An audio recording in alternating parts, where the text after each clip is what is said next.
ஹரே கிருஷ்ணா. இப்ப 28வது ஸ்லோகம் பார்ப்போம். அத்தியாயம் 1ல 28.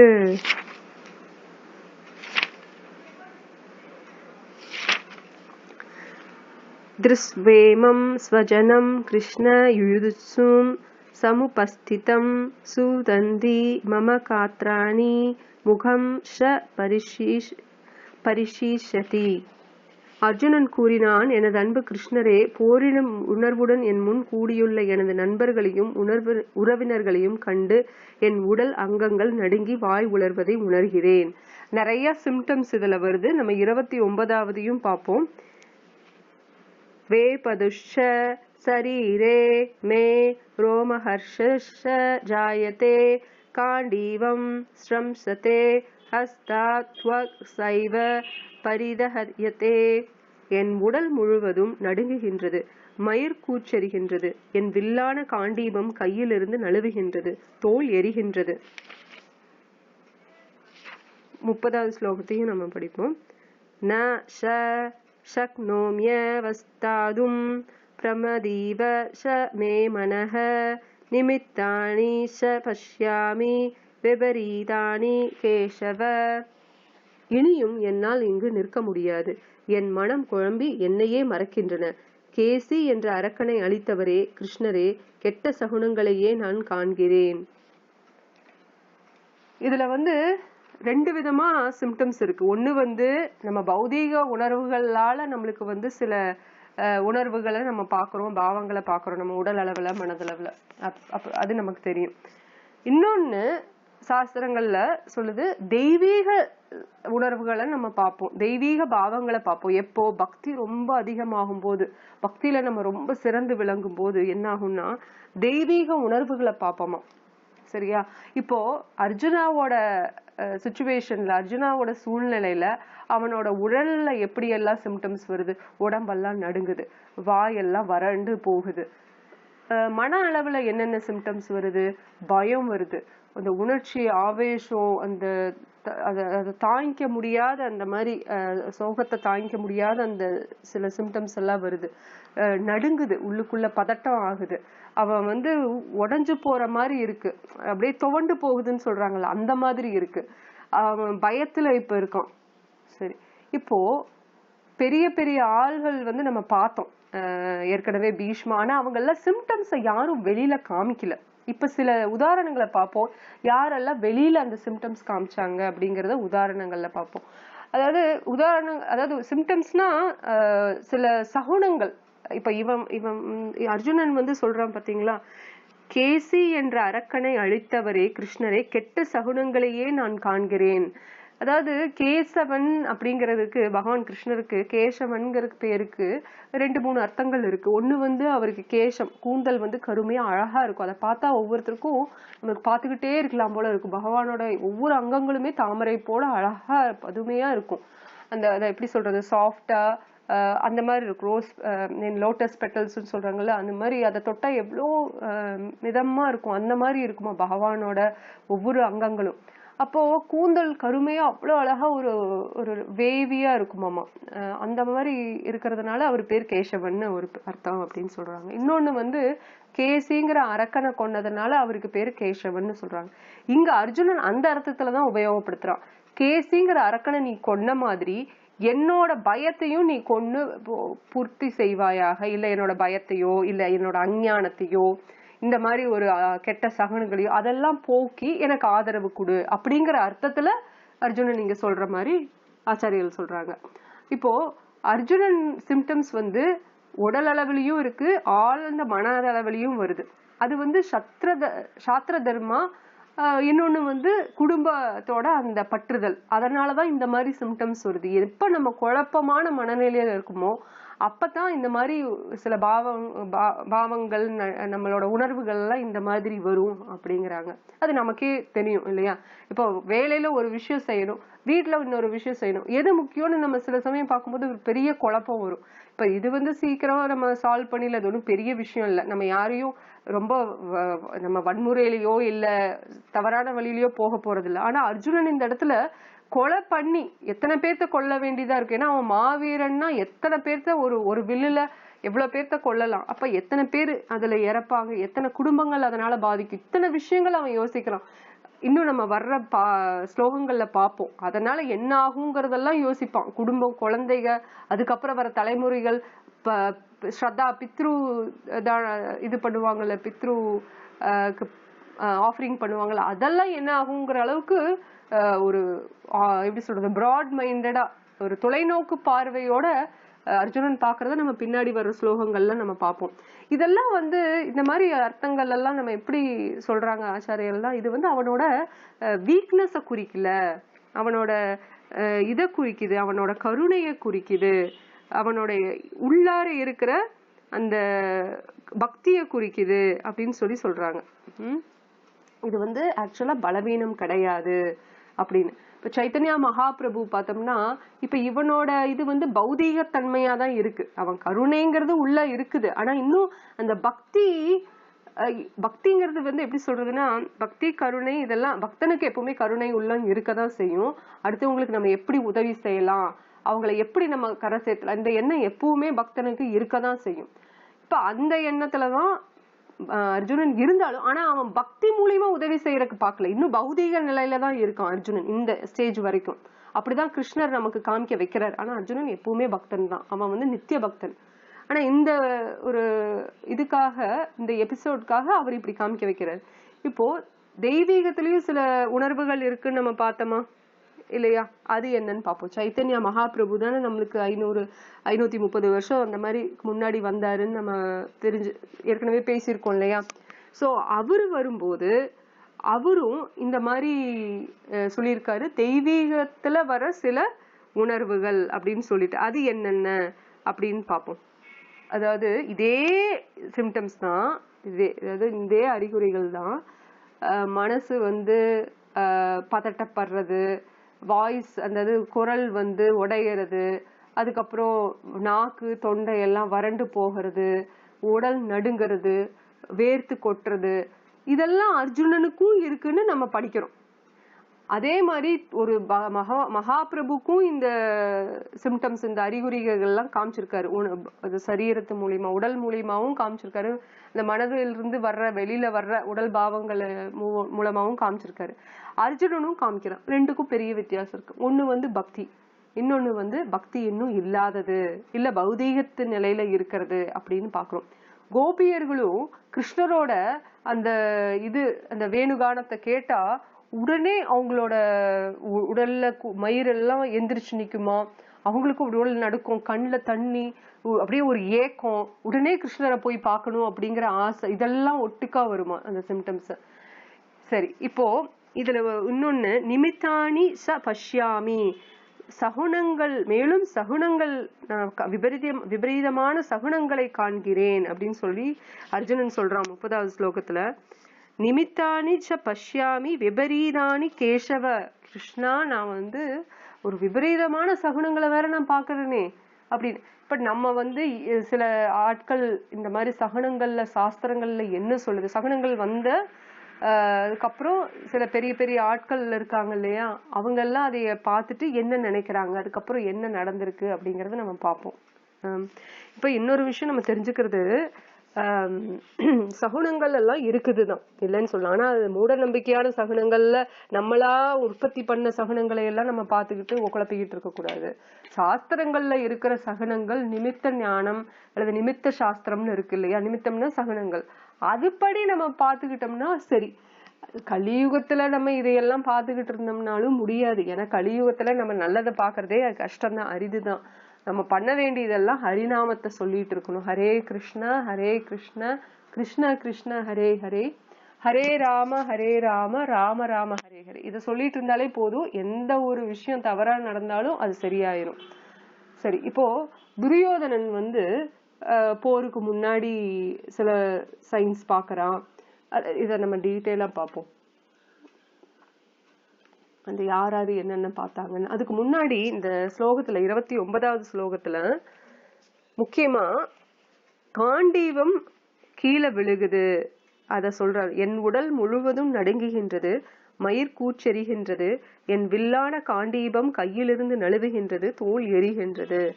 இதுல ஒரு முக்கியமான விஷயம், காண்டீவத்தை வந்து அர்ஜுனனுக்கு எப்படி கிடைச்சது அப்படிங்கிற ஒரு கதையை பார்ப்போம். அந்த காண்டீவத்துக்கு மேல அவன் ரொம்ப பிரியம் வச்சிருக்கான். அதுதான் அவனுக்கு வந்து ஒரு ரைட் ஹேண்ட் மாதிரி. காண்டீவத்தை வந்து அவன் எப்படி உபயோகப்படுத்துவான்னா, வலது கை மூலியமாவும் உபயோகப்படுத்துவான், இடது கை மூலியமாவும் உபயோகப்படுத்துவான். இப்ப நம்மளால வலது கையில தான் ஜென்ரலா பார்த்தோம்னா நம்மளுக்கு வந்து வலது கை தான் ஃபர்ஸ்ட் வரும் எதுக்குமே. அதுலதான் நம்மளால நல்லா பரிச்சயமா எழுதவும் முடியும். இடது கையில அந்த அளவுக்கு நம்மளுக்கு பரிச்சயம் இல்லை. சில பேர் பண்ணுவாங்க ரெண்டு கையிலயும், ஆனா மோஸ்ட்லி பார்த்தோம்னா வலது கையில தான் வரும். ஆனா வில்லுங்கிறது ஒரு தனி ஒரு டேலண்ட், ஸ்கில். அது வில் எய்துறதுங்கிறது, அம்ப குறி பாக்குறது, இதெல்லாம் இவ்வளோ டேலண்டடான விஷயம். நம்ம இந்த கதையை நான் உங்களுக்கு ஏற்கனவே நான் சொல்லியிருக்கேன். அர்ஜுனன் ஒரு பெரிய வில்லாளிங்கிறதுக்கு சின்ன வயசுலயே அவன் நிரூபிச்சிருக்கிறான் அப்படிங்கிறதுக்கு இந்த சின்ன கதையை நான் சொல்லியிருக்கேன். ஒரு முறை துரோணாச்சாரியார் வந்து இந்த பறவையோட கண்ணு, ஒரு புறா வந்து மரத்துல இருக்கும், அதனோட கண்ணை வந்து குறிப்பார்த்து அதை வில்ல எய்துங்கன்னு சொல்லும் போது ஃபர்ஸ்ட் துரியோதனன் வருவான், யுதிஷ்டு வருவாரு, அந்த மாதிரி ஒவ்வொருத்தரா வந்துட்டு போவாங்க. யாரையுமே அவர் எய்த விட மாட்டாங்க. ஏன்னா யாருமே அந்த கண்ணை மட்டும் குறிப்பாக்க மாட்டாங்க, மத்த எல்லா விஷயத்தையும் பார்ப்பாங்க. அதுல மரத்து மேல இருக்கா மரம், கிளை, பறவையோட உடல், சுத்தி இருக்கிறதுன்னு எல்லாத்தையுமே பார்ப்பாங்க. ஆனா அர்ஜுனன் கிட்ட கேட்கும் போது மட்டும்தான் எனக்கு எதுவுமே தெரியல, கண்ணு மட்டும்தான் தெரியுது அப்படின்னு சொல்லுவோம். அப்பதான் அர்ஜுனனை மட்டும்தான் அந்த வில்ல எய்த சொல்லுவாரு துரோணாச்சாரியர். அப்பதான் அவரு வந்து அர்ஜுனனுக்கு வந்து இந்த ஒரு தெய்வத்தோட அருளால இவனுக்கு இந்த திறமை இருக்கு அப்படிங்கிறத வந்து அவர் புரிஞ்சுட்டு அதை இன்னும் ஊக்கப்படுத்திட்டு வருவாரு. சோ அது வந்து அந்த காண்டீவம் அவனுக்கு எப்படி கிடைச்சது அப்படிங்கறத நம்ம முதல்ல பார்ப்போம். அந்த காண்டீவத்து மேல பிரியமா இருந்திருக்கான். அவன் எந்த அளவுக்கு போவான் அந்த காண்டீவம் கீழே விழுந்தாங்கிறதையும் நம்ம பார்ப்போம். இப்போ ஒரு தடவை வந்து அக்னி கடவுள் இருக்காரு இல்லையா, அவர் வந்து நிறைய அந்த ஒரு அரசன் வந்து ஒரு யக்யா பண்ணுவாரு. அந்த யக்யா பண்ணும்போது என்ன பண்ணுவாங்க, நெய் ஊத்துவாங்க யாகத்துல. அந்த யாகத்துல நெய் ஊத்தும் போது அது யாரு சாப்பிடுவா, யக்ய புருஷா பகவான் கிருஷ்ணருக்கு போகும் கடைசியில. ஆனா அதுக்கு முன்னாடி அக்னி பகவான் எடுத்துக்குவாரு இல்லையா. ஒரு போர்ஷன், நம்ம யாரு எதை படிச்சாலும், கணபதி ஹோமம் பண்ணாலும் சரி, வேற எந்த ஹோமம் பண்ணாலும் சரி, அதனோட ஒரு பெர்சன்டேஜ் வந்து பகவான் கிருஷ்ணருக்கு போயிரும். மீதி வந்துதான் மற்ற தேவர்கள் எடுத்துக்குவாங்க. ஆனா நமக்கு டைரக்டா கிருஷ்ணருக்கு பண்ணும்போது 100% போகும்போது நம்மளுக்கு எந்த அளவுக்கு ஆசீர்வாதம் வரும். யதாமாம் பிரபத்யந்தே தாம் சதைவ பஜாமியஹம். கிருஷ்ணர் சொல்றாரு இல்லையா, நீ எந்த அளவுக்கு பக்தி பண்றியோ அந்த அளவுக்கு நான் உனக்கு அருள் கொடுப்பேன் அப்படின்னு சொல்றாரு. அதனால நம்ம 100% பகவானுக்கு பக்தி பண்ணணுங்கிறத நம்ம மனசுல வச்சுக்கணும். சோ இந்த அக்னி தேவன் வந்து நிறைய அந்த நெய்யை சாப்பிட்டதுனால அவருக்கு வயிறு வலிக்க ஆரம்பிச்சிடும். இப்ப தெரிஞ்சுக்கோங்க, தேவி தேவர்களுக்கும் சரி, சொர்க்கலோகத்துக்கு போனாலும் சரி, அங்கேயும் ஜென்ம மிருத்யு ஜரா வியாதி இருக்கு. பிறப்பு, இறப்பு, வயோதிகம், இது உடல் நல குறைவு, எல்லாமே இந்த 4 விஷயமும் நம்ம எங்க போனாலும் இருக்கு. வைகுந்தத்துக்கு போனாதான், குந்தம்னா சோதனைகள் இல்ல துன்பங்கள், வை அப்படின்னா இல்லை, துன்பங்கள் இல்லாத லோகம் தான் வைகுந்த லோகம் அப்படின்னு சொல்றோம் இல்லையா. அதுக்குதான் நம்ம பாடுபடணும். பகவான் பக்தி பண்ணாதான் அதுக்கு போக முடியும். இல்லைன்னா இந்த 4 விஷயங்கள்ல சுழற்சியில நம்ம வந்துகிட்டே தான் இருக்கணும். சரி, அடுத்தது இப்போ இவர் அக்னி வந்து நிறைய சாப்பிட்டதுனால, நெய் சாப்பிட்டதுனால வயிறு சரியில்லை. அந்த காண்டவா அப்படிங்கிற காட்டை வந்து அவர் சாப்பிட்டாதான், அதுல இருக்கிற மூலிகை அந்த மாதிரி எல்லாம் சாப்பிட்டாதான் அவருக்கு வந்து அந்த வயிறு பிரச்சனை போகும். அதனால அவர் அதை சாப்பிடணும்னு நினைக்கிறாரு. ஆனா அவர் அதனால சாப்பிட முடியல. அங்க ஒரு ராட்சசன் இருக்கான், இந்திரனும் விட மாட்டேங்கிறாரு. அவரு அத வந்து காட்டை எரிச்சு அது இது பண்ணணும்னு பார்த்தா இந்திரன் மலையை கொட்டி அதை ஸ்டாப் பண்ணிடுறாரு. இதனால அக்னிக்கு வேற வழியே இல்லாம இருக்காங்க. அந்த டைம்ல தான் கிருஷ்ணரும் அர்ஜுனனும் அந்த சமயம் வர்றாங்க. இவர்கிட்ட கேக்குறாரு, காண்டவதாக பண்ணி கொடு, அதாவது எனக்கு இது வயிற்று பிரச்சனையை சரி பண்றதுக்கு இந்த காடு எனக்கு வேணும், அதை நான் சாப்பிடணும் அப்படின்னு சொல்றாரு. ஆனா அது விட மாட்டேங்கிறாங்க இல்லையா இந்திரனும் அந்த அசுரனும். அதனால அர்ஜுனன் வந்து சரி, எனக்கு அதுக்கு வந்து திவ்யமான ஒரு அஸ்திரம் வேணுமேனோனையும், அது பிரம்மா கிட்ட இருந்து வருது அந்த காண்டீவா வில்லு. அதுக்கப்புறம் வருணா கிட்ட இருந்து வந்துட்டு, அதுக்கப்புறம் வருணா கிட்ட இருந்து அக்னி கிட்ட வருது. சரி, அக்னி வந்து அதை வாங்கி கொடுத்துட்றாரு இவர்கிட்ட. கொடுத்தோடனே இந்திர கூட போட்டி போட்டு ஜெயிச்சு அக்னியும் அந்த ஃபாரஸ்ட், அந்த காண்டீவா ஃபாரஸ்ட சாப்பிட வச்சிடுறாரு. இப்போ இதுலதான் இப்படி கிடைச்சதுதான் இந்த காண்டீவா வில்லு. அத வந்து ஒரு முறை துரியோதனன் இல்ல, யுதிஷ்ட மகாராஜ் வந்து என்ன பண்ணுவாரு தெரியாம கீழே வச்சிருவாரு. ஏதோ இல்ல கீழே வைக்க மாட்டாரு, அவர் வந்து கிண்டல் பண்ணிடுவாரு ஏதோ. இந்த மாதிரி நீ எல்லாம் வந்து ஒரு வீரனா அப்படின்னு சொல்லி காண்டீவ வில்ல வந்து தவறா பேசணும்னையும், காண்டீவத்தை நான் கீழே வைக்க மாட்டேங்கிறது ஒரு சங்கல்பம் எடுத்திருப்பாரு அர்ஜுனன். அதே மாதிரி யாராவது தப்பா பேசினா அவங்களோட உயிரோட விட மாட்டேன்னு சொல்லியிருப்பாங்க. அப்ப இந்த சமயத்துல யுதிஷ்டன் தப்பா பேசினதுனால கொலை பண்றதுக்கே போயிருவா அப்படி அர்ஜுனன். தன்னோட அண்ணன்கிற அந்த இதை கூட மறந்து அந்த கோபத்துல அந்த அளவுக்கு காண்டீவ இது மேல அவர் பற்றுதல் வச்சிருப்பாரு. அப்ப போய் பேசவும், இந்த மாதிரி நீ இப்படி பேசிட்ட, நான் உன்னை சும்மா விட மாட்டேன், யாரு என்னோட காண்டீவத்தை பத்தி பேசினாலும் அவங்கள நான் உயிரோட விட மாட்டேன்னு சங்கல்பம் எடுத்திருக்கேன் அப்படின்னு சொல்லவும் கிருஷ்ணர் வந்து தடுத்து, இது உன்னோட அண்ணன். அதாவது சத்திரிய தர்மத்துல பாத்தீங்கன்னா கொலை அப்படிங்கிறது சரீரத்தை கொல்றதுதான் கொலை கிடையாது, ஒருத்தரை அவமானப்படுத்துறதும் கொலைதான். அப்படிதான் சிசுபாலன் இல்ல இவரு யாரு, இந்த இவன் அஸ்வத்தாமா அவங்களை எல்லாம் பண்ணுவாங்க, அந்த தலைமுடிய வெட்டுறது, அந்த மாதிரி சில அவமானங்களை பண்ணும்போது ருக்மா இருக்கான்ல, ருக்மிணியோட அண்ணன், அந்த மாதிரி சில பேர்த்த ஏன் அவமானப்படுத்தி அனுப்புறாங்கன்னா சத்திரியனுக்கு வந்து அவமானம் தான் ஒரு இது என்ன சொல்றது, ஒரு அழிவே. வேற எதையுமே அவங்க அழிவா எடுத்துக்க மாட்டாங்க. மரணம் அடைஞ்சா கூட அது வீர மரணமா இருக்கணும்னு நினைப்பாங்க. அப்படி இருக்கிறப்ப அர்ஜுனன் கிட்ட கிருஷ்ணர் சொல்லுவாரு, சரி பெரியவங்களை வந்து எப்பவுமே மரியாதை குறைவா பேசக்கூடாது, வா போன்னு பேசக்கூடாது. அப்போ நீ வந்து அப்படி வா போன்னு பேசிட்டா நீ அவங்கள கொன்னதுக்கு சமம். அப்படிங்கறதுனால நீ வந்து அவனை கொல்ல வேண்டாம், உண்மையா நீ கொல்ல வேண்டாம், ஆனா வார்த்தையான கொன்னுடு அப்படின்னு சொல்லி கிருஷ்ணர் வந்து அர்ஜுனன் கிட்ட சொல்லி, நீ ஆசை தீர வா போன்னு சொல்லி திட்டிக்கோ உங்க அண்ணனை அப்படின்னு. அதே மாதிரி அர்ஜுனனும் அதை பண்ணிட்டு காலில் விழுந்து மன்னிப்பு கேட்டுக்குவான் அர்ஜுனன் அதுக்கப்புறம். சோ அந்த அளவுக்கு அர்ஜுனனுக்கு காண்டீவம் மேல பற்று இருக்கு. இப்ப காண்டீவமே கை நழுவி கீழே உழுகுதுன்னா அப்ப உண்மையாவே எந்த அளவுக்கு அவன் மனவேதனையில இருப்பாங்கறக்காக இவ்வளவு கதையை நான் சொல்றேன். உங்களுக்கு புரியுதா? அந்த குருக்ஷேத்திர போரோட நிலைமைய பார்த்தா அவனால நிக்க முடியல, அவனுக்கு தலை சுத்துது. ஏன் இந்த மாதிரி ஒரு கெட்ட சகுனங்கள்லாம் இருக்கு அப்படின்னு சொல்லி, கேசவா என்னை காப்பாத்து அப்படி, இன்னும் காப்பாத்துன்னு கேட்கல, கேசவா இந்த மாதிரி எல்லாம் இருக்குங்கிறத அவன் சொல்றான். இப்போ அந்த ஏற்கனவே நம்ம பார்த்தோம் இல்லையா, மகாபிரபு கிருஷ்ண சைத்தன்யா அவரு வந்து என்னென்ன சிம்டம்ஸ் வந்து தெய்வீக சிம்டம்ஸ் என்ன அப்படிங்கறத சொன்னாங்க. அது ஸ்தம்பா, அதாவது உடல் வந்து நகராது, கை கால் வராம போறது, மோகா அப்படியே அந்த இதுல அந்த எப்படி சொல்றது, தன்னை மறந்து நிக்கிறது அந்த மாதிரி. சோ இதெல்லாமே அர்ஜுனனது. ஆனா ஆப்போசிட்டா இருக்கு, அந்த பக்திக்கு உண்டான உணர்வுகளும் அறிகுறிகளும் பௌதீகத்துக்கு உண்டான அறிகுறிகளும் ஒரே மாதிரி இருந்தாலும் ஆனா அதனோட நோக்கமோ இல்ல காரணமோ வந்து அப்படியே எதிர்மறையா இருக்கு இல்லையா. பிரகலாத மகாராஜும் நரசிம்மர் வந்து ஹிரண்யகாசிப்பு கொன்னதுக்கு அப்புறம் அந்த டைம்ல பாத்தீங்கன்னா அவரும் அப்படியே நடுங்கி போவாரு. ஆனா அவருக்கு பயமெல்லாம் வராது. பகவான் நரசிம்மர் கிட்ட தேவி தேவர்கள் கூட பக்கத்துல போற பயந்துக்குவாங்களாம். லக்ஷ்மி தேவி கூட நான் பக்கத்துல போக மாட்டேன், அவர் கோபமா உக்ரத்துல இருக்காரு, இப்பதான் ஹிரண்யகாசிப்பு கொண்டிருக்காரு, நான் போக மாட்டேன் நீ போக மாட்டேன்னு. அட யாராவது போகணுமேன்னு சிவாவையும் கேட்பாங்க. இல்ல பிரகலாத் தான் சரின்ட்டு அப்புறம் பிரகலாத் மகாராஜ் போய் அவரோட கோபத்தை தடிக்கிறதுக்காக பக்கத்துல போய் நின்று மாலை போடுவாரு. அது ரொம்ப அழகா இருக்கும் அந்த லீலைகள் எல்லாம். நம்ம பகவதம் படிப்போம் இல்லையா, அப்ப அதுல பார்ப்போம் 7வது ஸ்கந்தத்துல. இப்ப சில சகுனங்கள் எல்லாம் நம்ம சாஸ்திரங்கள்ல எல்லாம் வர்றதை நம்ம குட்டியா பார்ப்போம், கதைகள்ல சும்மா குட்டி குட்டியா யாரு என்னென்ன மாதிரி சகுனத்தை பார்த்தாங்கன்னு.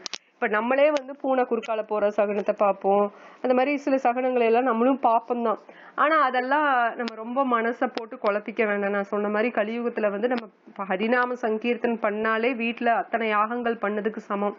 நம்ம மழை வராம இருக்கிற அந்த வறண்ட இடத்துல கூட பிரபுபாத் ஒரு முறை போய் சங்கீர்த்தனை யாகம் பண்ணா மழை வரும்னு சொன்னவும் எல்லாரும் சிரிச்சாங்க. ஆனா அவர் போய் பகவானை வேண்டிக்கிட்டு யாகம் பண்ணாரு. என்ன யாகம்? வெறும் ஹரிநாம கீர்த்தனம் பாடணுன்னே மழை வந்துதான். அந்த ஊர்ல அவ்வளோ காலம் மழை இல்லாம இருந்ததான் பெங்களூர் பக்கத்துல. சோ நம்ம சங்கீர்த்தனை யாகம் பண்ணாலே போதும், நம்ம மனசும் சரி நம்மளை சுத்தி இருக்கிறவங்களும் சரி எல்லாருமே ஆட்டோமேட்டிக்கா நிம்மதியாயிருவாங்க. இப்ப யுதிஷ்ட மகாராஜ் வந்து அந்த போருக்கு முன்னாடி இந்த மகாபாரதத்துல அந்த ஓனாயா அது ஓலையுடுறதா ஊளையுடுறது சாரி, அது அந்த மாதிரி சிம்டம்ஸ். அதுக்கப்புறம் எல்லா பக்கம் இருந்து பிரச்சனைகள் வர்றது, அப்படியே மேகம் வந்து அப்படியே மூடுறது. இப்ப சூரியன் வெளிச்சமா வந்தா தானே அது ஒரு பிரகாசமா ஒரு சுபமா தெரியும், நம்மளுக்கு ஒரு மங்களகரமா தெரியும். இதே வந்து மூடலா மேகம் மூடி இருக்கு, இந்த மாதிரி ஓனாய் கத்துது, இது மாதிரி எல்லாம் நாய் ஊளையுடுது, இந்த மாதிரி எல்லாம் நம்ம சிம்டம்ஸ், இந்த மாதிரி சகுனங்கள் கேட்கும் போது ஒரு பதட்டம் வரும். அந்த மாதிரி யுதிஷ்டருக்கு வந்துச்சான். அந்த மாதிரி கேட்டாரு அந்த சகுனங்கள்லாம். அதுக்கப்புறம் போர் வீரர்களும் அந்த அனிமல்ஸ் எல்லாம் அழுகிற சத்தம், அப்புறம் அந்த மேல இருந்து அந்த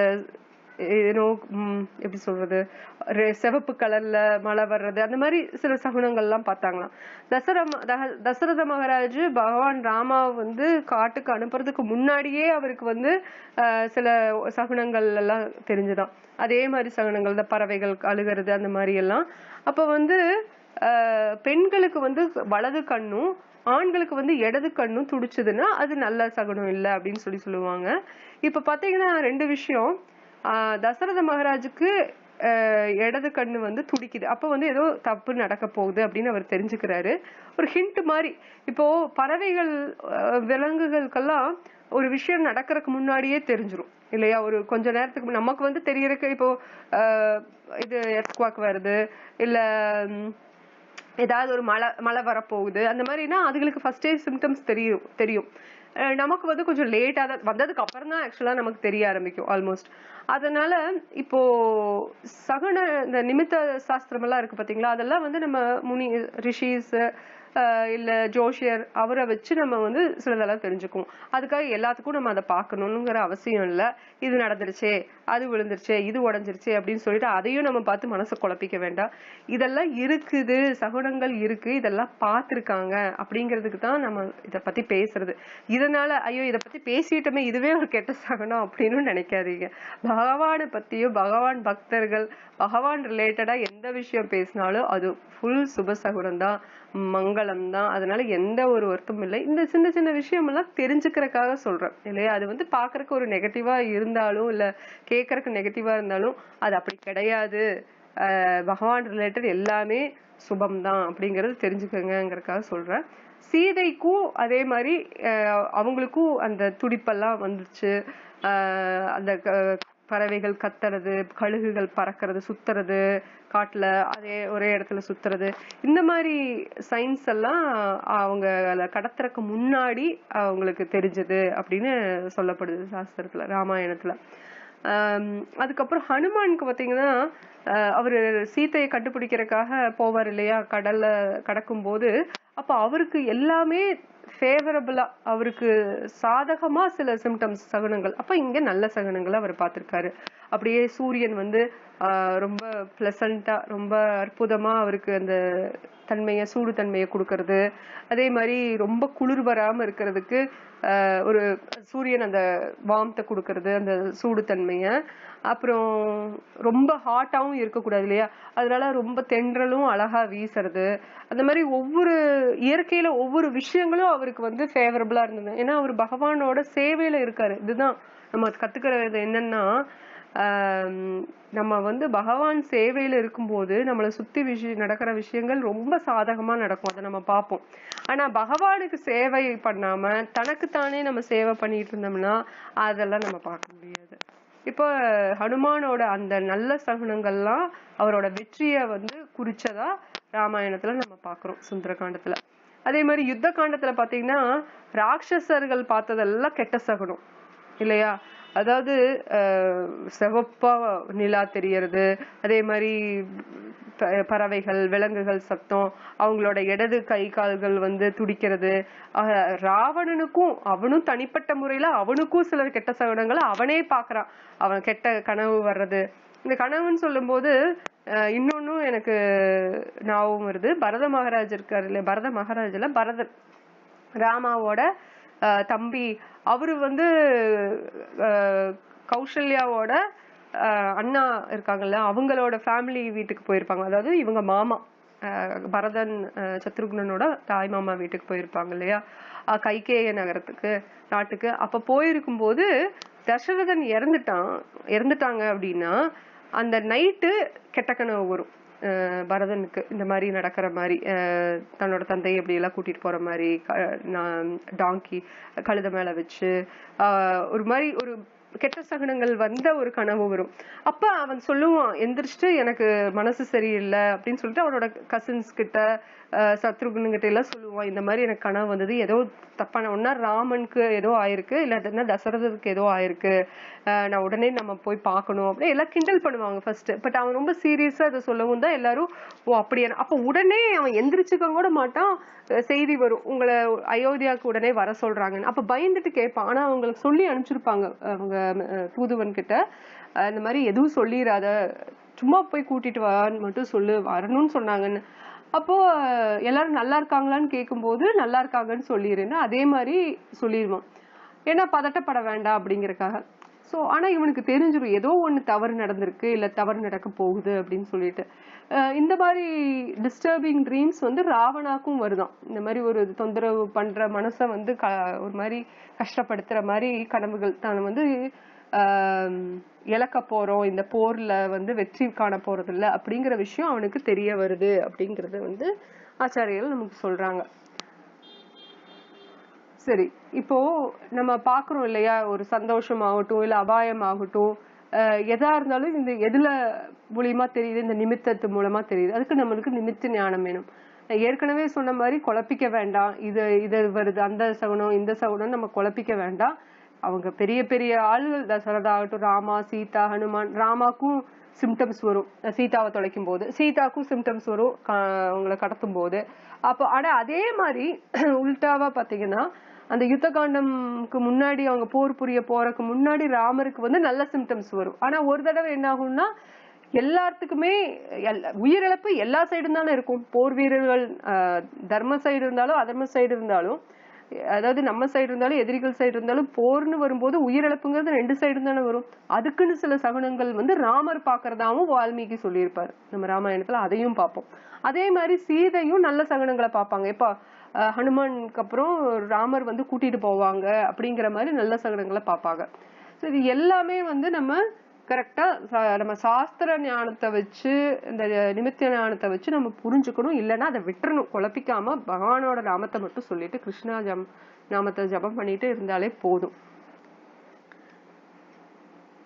ஸோ இப்ப பிரபுபாத் ஆகட்டும், விஸ்வநாத் சக்கரவர்த்தி ஆகட்டும், மாதவாச்சாரியார் ஆகட்டும், இவங்கெல்லாம் என்ன சொல்றாங்க அப்படின்னா, விஸ்வநாத் சக்கரவர்த்தி சொல்றத நம்ம நல்லா புரிஞ்சுக்கணும். இப்படி நம்ம பாடியில சிம்டம்ஸ், நம்மளுக்கு இந்த மாதிரி உணர்வுகள் அறிகுறிகள் வரும்போது அதுதான் நம்மளுக்கு வந்து அர்ஜுனாக்கு வந்து அதுதான் முதல் அவனை தூய்மைப்படுத்துறதுக்கு, அவனோட மனசை வந்து மனசுல இருக்கிற களங்கத்திலிருந்து தூய்மைப்படுத்துறதுக்கு உண்டான ஃபர்ஸ்ட் இதே என்னன்னா அவனுக்கு இந்த அறிகுறிகள் வந்தது. அதுல இருந்து அவன் வெளியில வரணும் அப்படின்னா என்ன, அவன் வந்து பகவான் கிருஷ்ணர் கிட்ட சரணடையணும். அது வந்து நம்ம நல்ல சாது சங்கத்துல வச்சிருந்தாதான் நம்மளுக்கு தோணும், நம்ம புண்ணியம் படிந்தாதான் அது தோணும் பகவான் கிட்ட சரணடையணும்.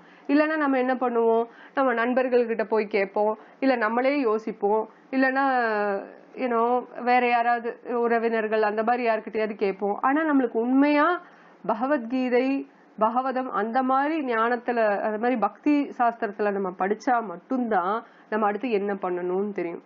இல்லைன்னா நமக்கு ஒண்ணுமே தெரியாது இல்லையா. நம்மளுக்கு இந்த எமோஷன்ஸ் வந்து போகும் வாழ்க்கையில, நம்ம வாழ்ந்து முடிக்கிற வரைக்கும் இது வந்துகிட்டே தான் இருக்கும். ஒரு நாள் சந்தோஷமா இருக்கும், ஒரு நாள் துக்கமா இருக்கும், மாறி மாறி வந்துட்டு போகும். மாத்ரா ஸ்பர்சத்து கவுண்டேய சீதோஷ்ண சுக துக்கதா ஆகமா அப்பேனா அனித்யஸ்ட திதிக்ஷஸ்வ பாரதா. நம்மளுக்கு வந்து இந்த மாறி மாறி வர்ற ஒரு துன்பமும் இன்பமும் எப்படி இருக்கும்னா சீதா உஷ்ண, அந்த குளிர்காலமும் வெய்ய காலமும் வந்து போற மாதிரிதான். இதை நீ கண்ட்ரோல் பண்ண முடியுமா அர்ஜுனா? முடியாது. என்ன பண்ணணும், திதிக்ஷஸ்வ பாரதா, பாரத குலத்தோன்றலே இதை நீ ஜஸ்ட் டாலரேட் பண்ணிக்கோ, பொறுத்துக்கோ, அவ்வளவுதான் அப்படின்னு சொல்லி கிருஷ்ணர் சொல்றாரு. நம்ம இதோட இன்னைக்கு முடிச்சுக்குவோம். ஏதாவது கேள்விகள் இருந்தா கேளுங்க. ஹரே கிருஷ்ணா.